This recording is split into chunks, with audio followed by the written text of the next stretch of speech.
I still remember the sound of the oven timer going off just as the doorbell rang. That was the moment my Christmas cracked open. The kitchen smelled like rosemary and butter, the kind of smell that makes a house feel warm even when the weather outside is sharp and cold. I had been on my feet since 6 that morning, apron tied too tight around my waist, hair pinned back the way I always did when I needed to feel in control. The turkey was finally resting, the gravy was smooth, the table was set with the good plates we only used twice a year. Christmas dinner was almost ready, and then the doorbell rang. I wiped my hands on the dish towel and smiled without thinking. On Christmas Day, you expect family. You expect noise, laughter, maybe a little chaos. What you don't expect is the beginning of the end. I called out, "I've got it," already walking toward the front door. My husband, Mark, was in the living room pretending to help the kids with wrapping paper cleanup. Though we both knew he'd been on his phone more than anything else that morning. He didn't look up when I passed him. I remember noticing that how he stayed seated, how his shoulders stiffened just a little. When I opened the door, the cold rushed in first, then she did. She stood there in a cream-colored coat holding a bottle of wine like she belonged there. Her hair was styled too carefully for a casual visit. Makeup soft but intentional. She looked at me like she already knew me, like she'd rehearsed this moment in her head. For half a second, I thought maybe she had the wrong house. Then she smiled and said, "Hi, Merry Christmas, I'm a friend of Mark's." Something in my chest tightened. Not pain yet, more like instinct, like when you hear a sound in the night that doesn't belong. Before I could respond, Mark was suddenly behind me. "Oh," he said too quickly, "you made it. Made it. Not who are you, not why are you here, just you made it." That was the first crack. Before that Christmas, my life had been simple in the way long marriages tend to be. Not perfect, just familiar. Mark and I had been married for 23 years. We met in our late 20s when life still felt like it was opening instead of closing. We built our routines brick by brick. Work, kids, mortgage, holidays. The big things were solid even when the small things frayed. I worked part-time at the local library, a job I loved for its quiet and its order. Mark worked in logistics, long hours, lots of just one more call, evenings. We had 2 kids grown enough to be home for Christmas, young enough to still argue over who got the bigger slice of pie. We weren't a dramatic family. We didn't yell. We didn't throw things. Our disagreements were softs, spoken and unfinished, the kind that linger in the air but never quite land. Christmas was my thing. Every year, no matter what, I cooked. Same recipes, same rituals. I polished the silver while listening to the same old playlist. I woke up early to start the turkey and stayed up late the night before wrapping gifts with aching fingers. Mark always said, "You make Christmas feel like Christmas," and I believed him. This year, though, something had been off. Not enough to name, just enough to feel. Mark had been distracted for weeks. Not distant exactly, more like divided. He smiled at the wrong times, checked his phone when he thought no one was watching, took walks in the evening that somehow lasted 40 minutes. When I asked gently, he said work was stressful, end-of-year pressure, budgets, deadlines. I told myself that was enough. I wanted it to be enough. The first real clue came 3 days before Christmas. I was folding laundry when Mark's phone buzzed on the bed. I wasn't snooping. I hadn't even picked it up. The screen lit up on its own. "Can't wait to see you. Christmas will be special. No name, just a number I didn't recognize." I stared at the screen longer than I should have. Long enough for my stomach to sink, but not long enough to move. When the screen went dark again, it felt like the house exhaled. That night, I asked him if anyone else was coming for Christmas dinner. He paused, just a fraction too long. "My coworker might stop by," he said casually. "She doesn't have family around here, a coworker as she." I nodded like that was reasonable, like I was the kind of woman who opened her home to strangers on Christmas without a second thought. But something inside me folded in on itself. Standing there now in the doorway, with the cold air brushing my ankles and this woman smiling at me like she had every right to be there. All of that came rushing back. "Oh," I said finally. "I wasn't expecting anyone else." Her eyes flicked past me into my house, into my life. "Mark said it would be okay." "Of course he did." Mark cleared his throat. "She's just stopping by," he said. Didn't want her to be alone. I looked at him then, really looked. He wouldn't meet my eyes. The kids were watching from the hallway, their faces bright with curiosity, unaware of the shift happening right in front of them. Christmas music played softly from the kitchen, cheerful and oblivious. I stepped aside. "Come in," I said, my voice steady in a way that surprised me. As she walked past, her coat brushed my arm. She smelled like a different life, expensive perfume, something floral and sharp. She glanced back at me and said softly, "Thank you. This means a lot." I don't know why that was the moment I knew. Not suspected, not feared, knew. Because the way she said it wasn't gratitude. It was ownership. In the kitchen, I turned back to my stove, hands moving on muscle memory alone. I stirred the gravy that no longer needed stirring. I adjusted a dish that was already straight. Behind me, I heard Mark laugh at something she said. It was a laugh I hadn't heard in a long time. The oven ticked as it cooled. The clock on the wall moved 1 second forward. And somewhere between the smell of the turkey and the sound of my husband's voice, I understood that Christmas dinner was still going to be served, but nothing else would ever be the same. I kept cooking because I didn't know what else to do. That's the strange thing about shock. It doesn't always stop you. Sometimes it just narrows your world down to whatever is directly in front of you. A spoon, a pot, a task you've done 100 times before. I basted the turkey again, even though it didn't need it. I tasted the gravy and added salt I knew was unnecessary. My hands were steady, but everything inside me felt hollowed out. Like a room after the furniture's been taken away. From the living room, I could hear her voice, light, easy, the kind of voice that knew how to slip into spaces without asking permission. And then he said, "You always know how to make things better." She laughed. Mark laughed with her. Not the polite laugh he used with neighbors, not the tired one he gave me at the end of long days. This one was warm. I focused on the sound of the knife as I started slicing bread. The crust cracked under the pressure, sharp and loud in the quiet moments between their conversation. Each slice felt deliberate, like proof that I was still here, still solid. When I carried the bread basket into the dining room, she stood up immediately. "Oh, let me help you," she said, reaching for it. Her hand brushed mine again. I pulled back instinctively. "Thank you," I said. "I've got it." She tilted her head, studying me not rudely, not obviously, just enough to feel it. "Everything smells amazing. Mark talks about your cooking all the time." There it was, that familiar private thing, my cooking, passed between them like a shared memory. Mark shifted in his chair. "I told you she's incredible." I looked at him then. He smiled, but there was something tight in it, something practiced. Like he was managing too many versions of himself at once. The kids came in, hungry and loud, breaking the moment open. Plates clinked, chairs scraped. Someone turned the music up a little louder. Christmas dinner began. For the first 20 minutes, I played my role. I passed dishes. I asked polite questions. I nodded at stories I'd never heard before, stories that somehow involved my husband but not me. She worked in marketing, she said. Recently moved, loved the city. Didn't say how she and Mark met. She didn't need to.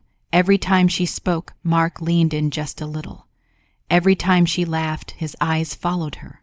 He cut her turkey for her when she hesitated, the same way he used to do for me.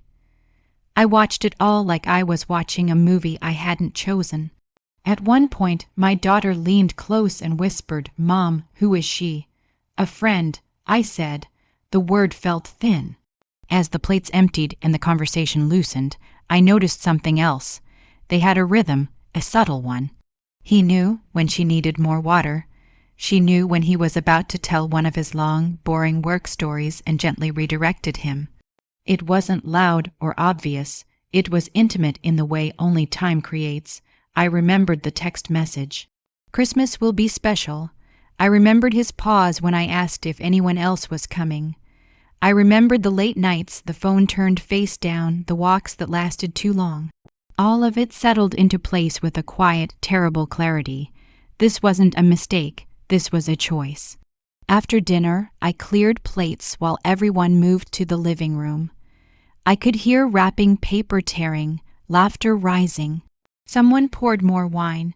In the kitchen, alone at last, I leaned against the counter and closed my eyes. I didn't cry. I thought of every Christmas I'd made possible, every detail I'd handled so no one else had to worry. Every time I'd smoothed things over, let things go, chosen peace, and I realized something that surprised me. I wasn't angry yet. I was observant. When I came back into the living room with coffee, she was sitting beside Mark on the couch. "Not too close. Close enough. I hope you don't mind," she said, gesturing to the seat she'd taken. "Your home just feels so welcoming." I set the tray down carefully. "I do my best." She smiled at that, like we shared something. Later, when the kids went upstairs to put together a puzzle, Mark followed them. The room quieted. It was just the two of us, the tree lights blinking softly. She turned to me then, her voice lowering. "I should probably explain," she said. I looked at her, really looked. She wasn't smug. She wasn't cruel. She looked nervous, even a little apologetic. "Explain what?" I asked. She folded her hands in her lap. "Mark and we've been seeing each other for a while.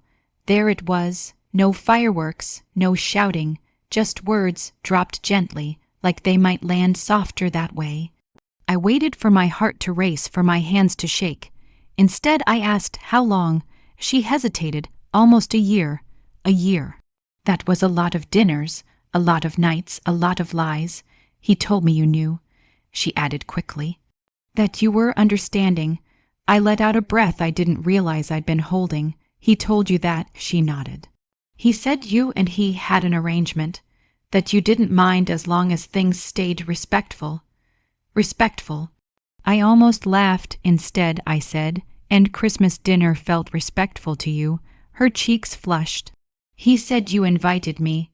I looked toward the hallway where my husband stood, laughing with our children. Then back at her. "No," I said quietly. "I didn't." Her eyes widened just a little, the first crack in her certainty. "Oh," she said, "I didn't know." I believed her, which somehow made it worse. Mark came back into the room, cheerful and unaware of the shift that had just taken place. "Everything okay?" he asked. "Yes," I said, meeting his eyes. "We were just talking." He glanced between us, sensing something. "About," I smiled, "about honesty." I said. His smile faded. The room felt smaller then. The tree lights blinked on and off, like a heartbeat trying to keep time. I didn't confront him, not yet, because I realized something important in that moment. Christmas dinner wasn't the betrayal. It was the stage. That night, after the dishes were washed and the kids had gone to bed, the house fell into the kind of quiet that feels heavier than noise. The guest, the woman, I still couldn't bring myself to use her name, had left with polite thanks and a careful hug that I accepted out of reflex. Mark stood at the door with her longer than necessary. When he came back inside, he locked it with a click that sounded final. We moved around each other without touching. I wiped down counters that were already clean. He stacked wrapping paper in the corner like it mattered. The clock ticked, the heater hummed. Christmas lights blinked softly in the living room, stubbornly cheerful. Finally he said, "You didn't have to be so cold to her." I turned slowly. "Cold?" I repeated. She was nervous. He continued, rubbing the back of his neck. "I told you about her." "No," I said. "You didn't." He sighed, the kind of sigh meant to sound patient. "I said a coworker might stop by." "A coworker," I said evenly, "is not a woman you've been sleeping with for a year." The words sat between us, undeniable now that they'd been spoken out loud. He looked away. "It's not like that." I waited. When nothing else came, I said, "Then tell me what it's like." He sank onto the couch, elbows on his knees. For a moment, he looked older, smaller. Not the man I'd built a life with, but someone unsure of his footing. "I didn't plan for it to happen," he said. "It just did." "That's not an explanation," I replied. "That's an excuse." He glanced up at me, irritation flashing. I was lonely. I laughed then, a short, sharp sound that surprised both of us. "You were lonely," I said. "In a house full of people who loved you, in a marriage you never said you were unhappy in." He opened his mouth, closed it again. "You didn't ask for change," I continued. "You didn't ask for help. You didn't ask for space. You just took." His jaw tightened. "I didn't think it would hurt you." That one landed. I sat down across from him, suddenly tired. "You invited her into my home," I said quietly. "On Christmas. What part of that didn't seem hurtful?" He didn't answer. I didn't sleep much that night. Mark took the guest room without being asked. I lay in our bed staring at the ceiling, listening to the house breathe. Every sound felt amplified: the click of the heater, the distant hum of traffic, the occasional creak of settling wood. I replayed the year in my head, scene by scene, looking for signs I'd missed. The nights he'd come home late, the weekends he'd been on call, the way he'd pulled away when I reached for him in bed, turning it into a joke or an apology or a distraction. I thought about the woman's face when I told her I hadn't invited her. She hadn't looked victorious. She'd looked mistaken. The next morning, Christmas leftovers sat untouched in the fridge. The house felt different in daylight, stripped of its holiday softness. I made coffee and drank it standing up, like I didn't trust myself to sit. Mark came into the kitchen cautiously. "We should talk," he said. "We did," I replied. "Last night." He frowned. "No, I mean really talk." I turned to face him. "About what?" "About where we go from here." There it was, the implication that we were still a given. I studied his face, the familiar lines, the man I'd defended, supported, believed in. I realized I was seeing him clearly for the first time in a long while. "Where do you think we're going?" I asked. He hesitated. "I want to fix this with her," I asked. He looked down. "I don't know." That answer told me everything. I spent the next few days watching. Not spying, not interrogating, just observing.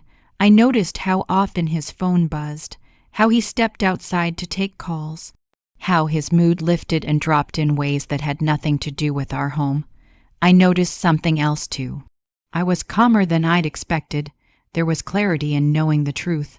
Pain, yes, but also a strange relief. The weight of doubt was gone, replaced by something solid. I began to plan, not revenge, not theatrics. Just truth. On New Year's Eve, Mark told me he was going to a work thing. I nodded, of course. He kissed my cheek, a careful, almost guilty gesture. "We'll talk tomorrow," he said. "I'm sure we will," I replied. When he left, I didn't cry. I picked up my phone and sent a message to the woman. "We need to talk. You deserve to know the truth." She responded almost immediately. I thought I already did. "You don't," I typed back. We agreed to meet the next afternoon at a quiet cafe near the library. She arrived early, nervously stirring her coffee. Without her coat, without Mark beside her, she looked younger, less confident. "I didn't mean to hurt you," she said as soon as I sat down. "I know," I replied. "That doesn't make it easier." She nodded. "He told me you were separated." I took a breath. "We weren't." Her shoulders sagged. "He said you were staying together for the kids." "We weren't," I repeated. Silence stretched between us. "He told me he loved me." She whispered. I held her gaze. "He told me the same thing." Something shifted in her face, then not anger, not guilt. Understanding. We talked for nearly 2 hours. I told her everything: our marriage, our life, the lies.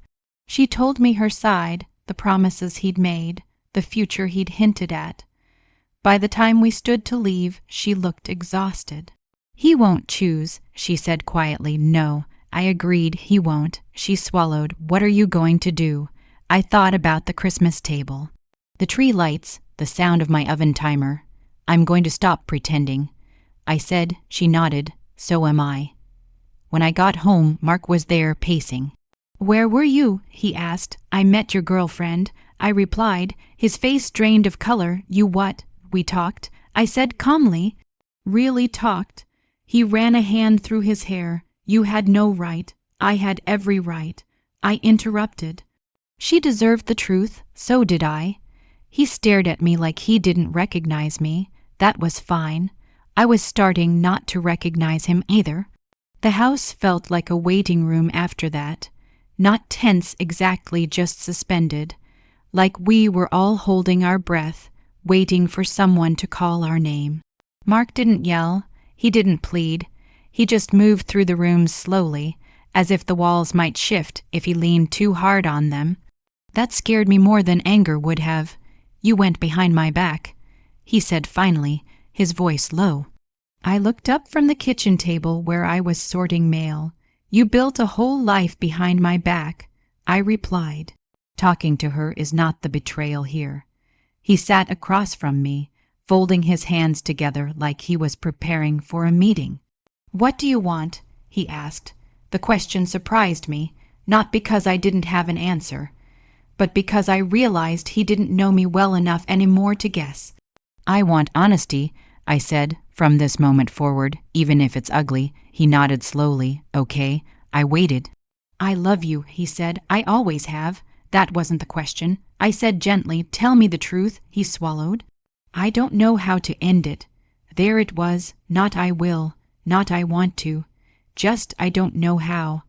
I felt something settle inside me then. Not rage, not grief, decision. The kids sensed it before we told them anything.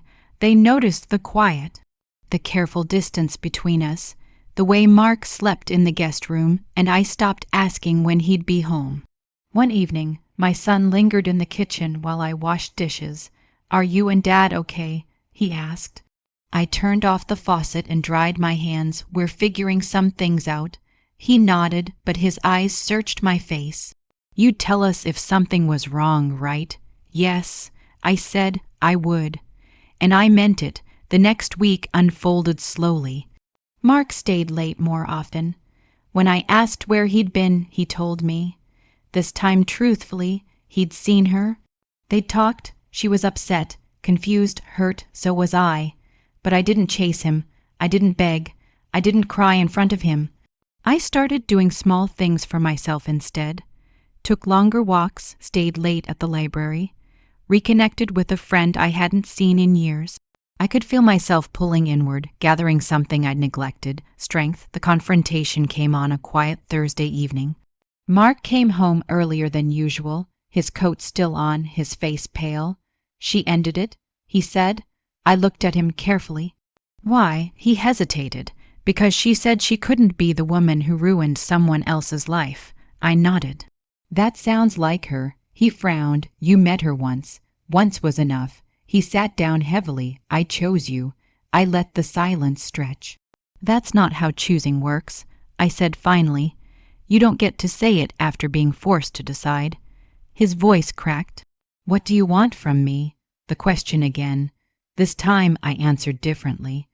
I want you to understand what you did. I said. Not just to me, but to the life we built. I do, he insisted. I made a mistake. I shook my head. A mistake is forgetting an anniversary, a year. Long affair is a series of choices. He covered his face with his hands. For the first time since Christmas, he cried. The public consequence came quietly, not through shouting, not through social media or gossip, through truth. I told my sister first, then my closest friend, not with drama, just facts. Word traveled the way it always does in small communities, softly and inevitably. People looked at Mark differently. Not cruelly, not unkindly, just differently. At a neighborhood gathering, someone asked how I was doing. I said, I'm finding my footing.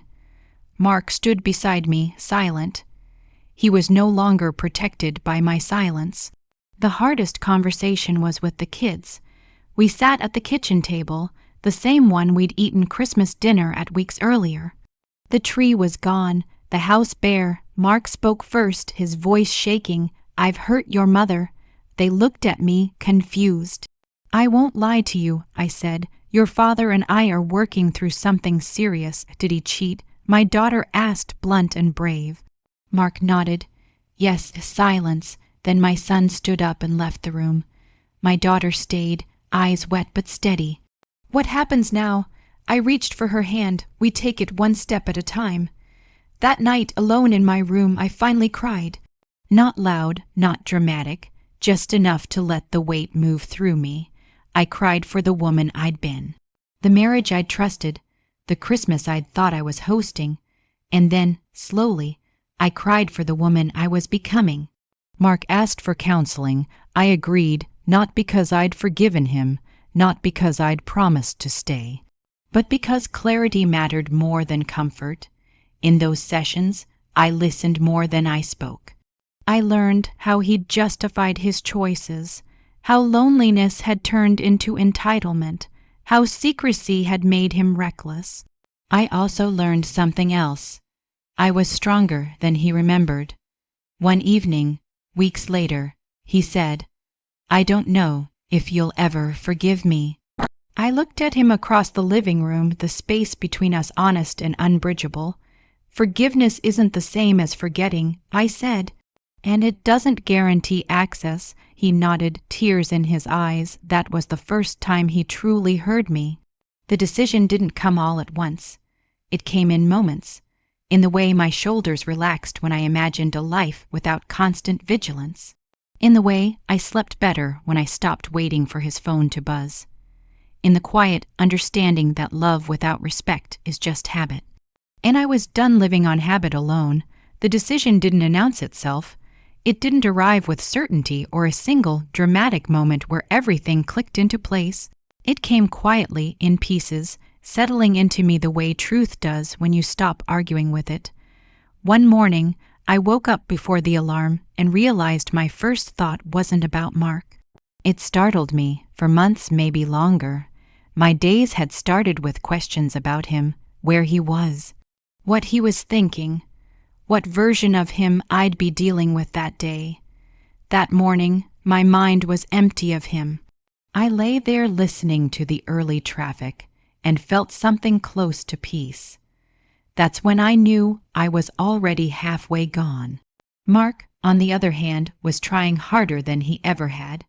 He cooked dinner twice a week, following recipes on his phone with clumsy determination. He asked questions in counseling instead of defending himself. He told me where he was going without being asked. He left his phone face up on the counter like it was an offering. I noticed all of it, and still something fundamental had shifted. Trust, once broken, doesn't shatter. It erodes. It leaves everything standing but unstable. I couldn't lean on him without wondering if the ground would give way again. One evening, after counseling, he reached for my hand in the car. I let him take it, but my fingers stayed still in his. "I miss us," he said quietly. I looked out the window, watching streetlights blur past. "I miss who I thought we were." He squeezed my hand like he could hold onto that version of me if he tried hard enough. The woman. His former mistress never contacted me again. I heard through mutual circles that she'd moved cities, changed jobs, started over. I didn't feel satisfaction at that. Just a muted understanding. We were both collateral damage in a story he'd written without considering the ending. The real shift happened on a Sunday afternoon. I was in the attic, sorting through old Christmas boxes, deciding what to keep and what to let go. Ornaments wrapped in yellowed tissue. Handwritten labels from years ago. Fragile, lights, nativity. I opened a box marked memories. Inside were photo albums I hadn't looked at in years. Our wedding, the kids when they were small. Christmas mornings where Mark's arm was always around my shoulders, his smile genuine, unguarded. I sat on the attic floor and let myself feel it. The love had been real, that mattered, but so did what it had become. I realized then that honoring the past didn't mean staying trapped in it. That evening, I asked Mark to sit with me. Not at the dining table, on the couch, neutral ground. He looked nervous like he already knew. "I've been thinking," I said. He nodded. "Me too. I don't want to live like this." I continued, measuring every good moment against what it costs me emotionally. His face tightened. "Are you saying?" "I'm saying I need space," I said. "Real space, not emotional limbo." His shoulders slumped. "You want me to leave?" "Yes." Not forever, not as punishment, just leave. For a moment, I thought he might argue. Plead bargain. Instead, he nodded slowly. Okay, he said, if that's what you need. That hurt more than resistance would have. Mark moved into a small apartment 2 weeks later. The kids took it hard, harder than I expected. We sat them down together and explained, carefully, calmly. No blame, no graphic truth, just honesty. We're not giving up on being a family. I told them we're just changing how it looks. My daughter cried. My son went quiet, which worried me more. Later that night, my son knocked on my bedroom door. Are you okay? He asked. I smiled softly. I will be. He nodded, then hugged me. Tight and sudden, I'm on your side. That broke something open in me. Not relief, validation. Living alone in the house felt strange at first. Too quiet, too still, but slowly I began to hear myself again. I rearranged furniture, gave away clothes I'd kept out of habit, took down photos that no longer reflected the present. I wasn't erasing my life, I was editing it. Mark and I spoke often during that time, sometimes about logistics, sometimes about the kids, sometimes about nothing at all. He asked once if I thought there was still hope. I told him the truth.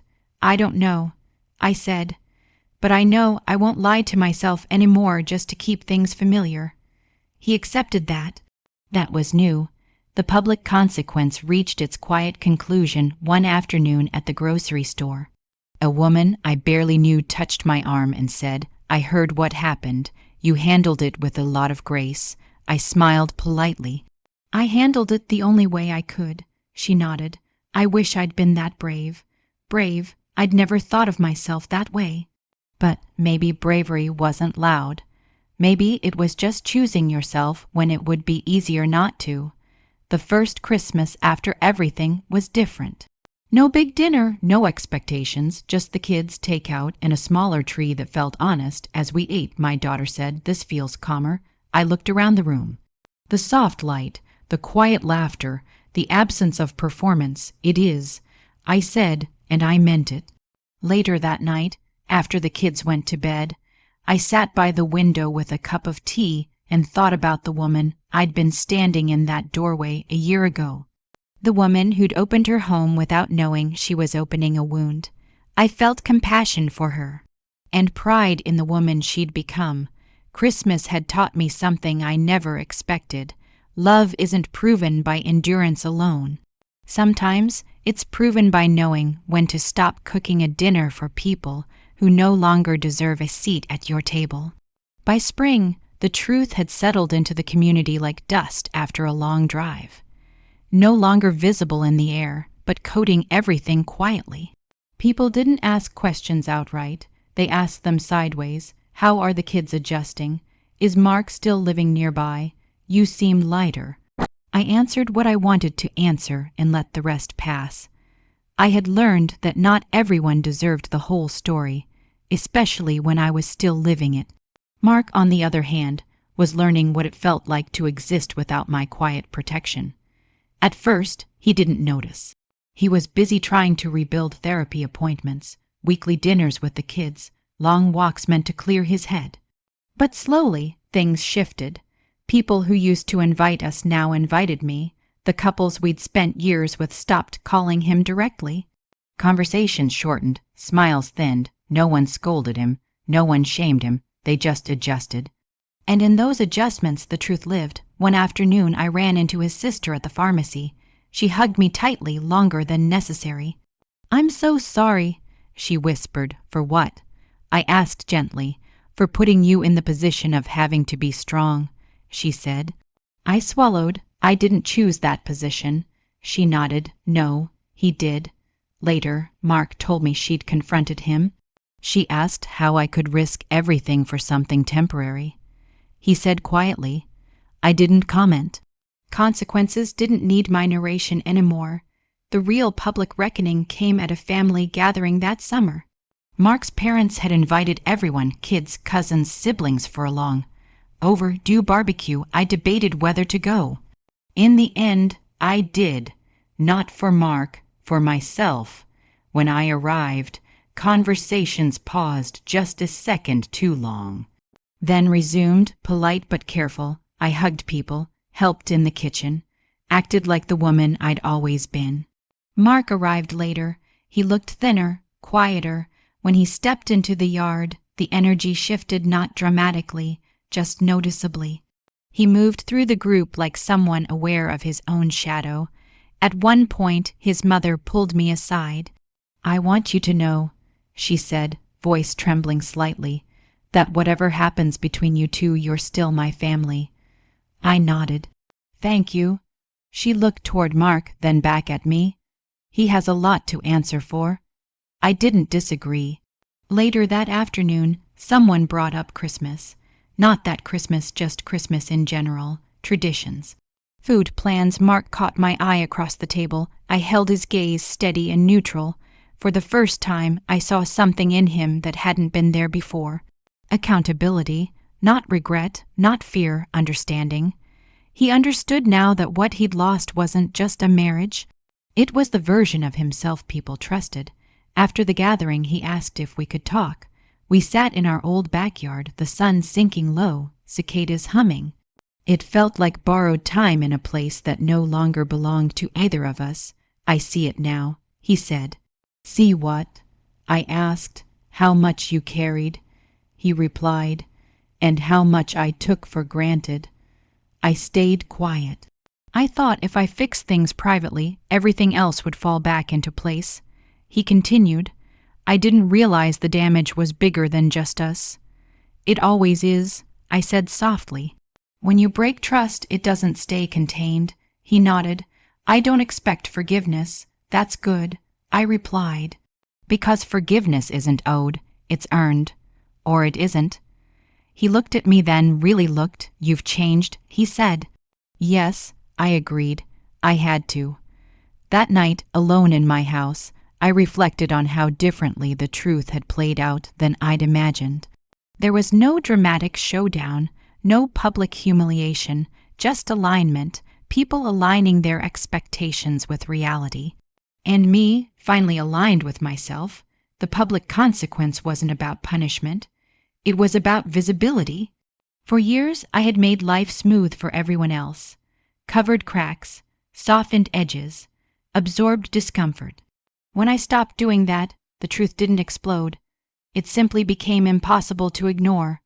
One afternoon, months later, I ran into the woman again.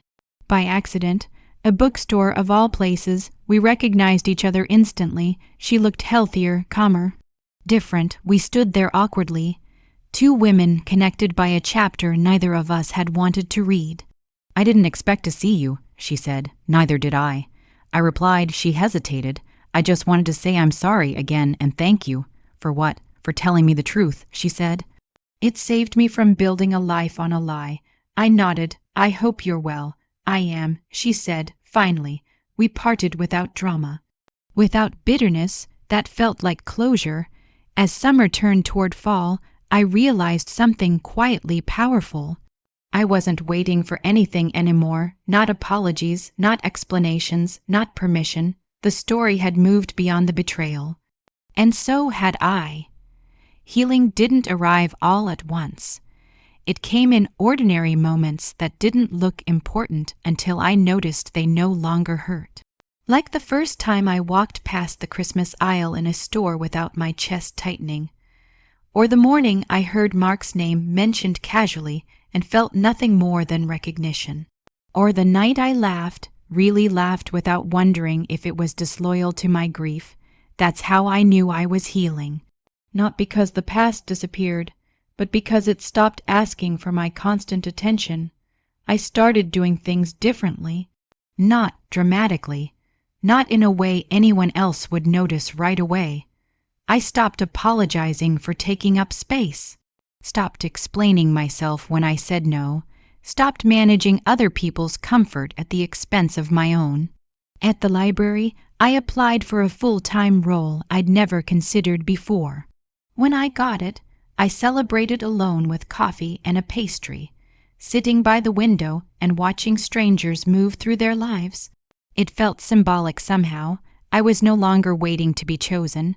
Mark and I found a new rhythm, not marriage, not friendship, something quieter and more honest. We co-parented well, we respected boundaries, we spoke plainly. One afternoon, after dropping the kids off, he said, "I want you to know, I don't blame you for any of this." I raised an eyebrow. "You shouldn't," he nodded. "I just needed to say it out loud. I appreciated that. Growth doesn't undo harm." But it does matter. The kids healed in their own time. My daughter asked more questions, my son fewer.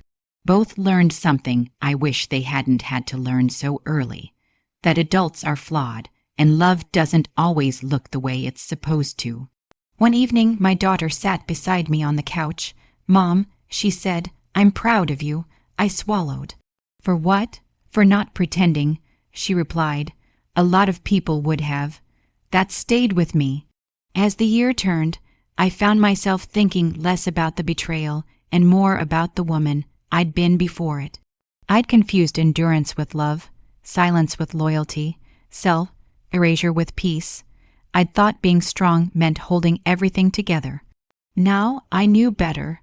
Strength, I'd learned, is knowing when something is no longer yours to carry. When December came again, I approached it differently. No elaborate plans, no pressure to recreate the past, just intention. I donated the old dining set and bought a smaller table. I gave away ornaments that felt heavy and kept the ones that felt honest. I cooked because I wanted to, not because I felt obligated. On Christmas Eve, I lit a candle and sat quietly, reflecting on the year that had changed everything. I thought about the woman who'd stood in her doorway, apron on, heart unprepared. I wanted to tell her something. "You're going to be okay, but first, you're going to see clearly." Christmas Day arrived gently. The kids came over in the afternoon. We ate soup and fresh bread. We played a board game that ended in laughter and cheating accusations. Later, when the house was quiet again, I sat by the window with the same cup of tea I'd held the year before. But this time, I wasn't replaying anything. I was present. I realized then that healing wasn't about replacing what was lost. It was about reclaiming what had been neglected, my voice, my instincts, my worth. Christmas hadn't broken me. It had revealed me. I don't hate Mark. That surprises people when I say it. Hate would mean staying tangled in the story longer than necessary. I wish him growth. I wish him honesty.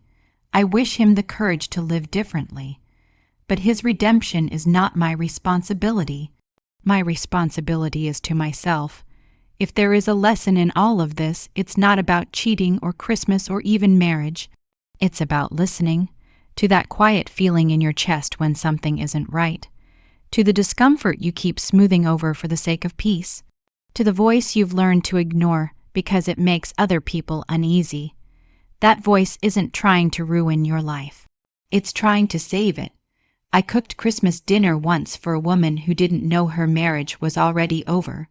I won't ever be her again, but I honor her because she had the courage to open the door even when she didn't yet understand what was waiting on the other side. If you're listening to this and thinking, "I would have lost my mind, I would have screamed, I would have thrown everyone out," I understand. I thought the same thing about myself once. But here's what I've learned. Strength doesn't always show up as noise. Sometimes it shows up as stillness, as paying attention, as choosing not to explode, but to see clearly. I didn't win by embarrassing anyone. I didn't win by destroying a reputation. I didn't even win by being right. I won by refusing to lie to myself any longer, by walking away from a table where I was no longer being served respect, honesty, or love, no matter how beautifully I had said it. If you're in a season where something feels off, if your body knows the truth before your heart is ready to accept it, if you keep telling yourself it's not that bad just to survive another day, please hear this. You are not crazy, you are not weak, and you are not asking for too much. Sometimes the bravest thing a woman can do is stop cooking, stop fixing, stop smoothing things over, and finally ask herself, what would happen if I chose me? I chose myself, and it changed everything. Now I want to ask you something honestly.